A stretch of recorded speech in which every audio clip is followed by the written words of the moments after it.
అమరావతిని ఎవరో విధ్వంసం చేశారంటున్నారే, అమరావతికి పేరు పెట్టింది చంద్రబాబే, అమరావతిని విధ్వంసం చేస్తుంది కూడా చంద్రబాబే.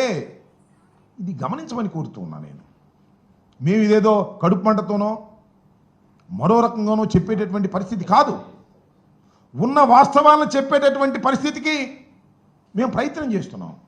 ఎస్, జగన్మోహన్ రెడ్డి గారు అధికారంలోకి వచ్చారు, ఆర్థిక వనరులు లేవు. ఆ రోజున చెప్పాం, ఈ రోజున చంద్రబాబు అదే చెప్తున్నాడు.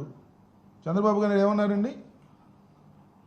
సెల్ఫ్ సస్టైన్ టౌన్ అంటే ఇది, తన డబ్బులు తానే సృష్టించుకుంటుంది, మనకేం పెట్టుబడి పెట్టాల్సిన అవసరం లేదని చెప్పలేదా? మేమేం చెప్పాం?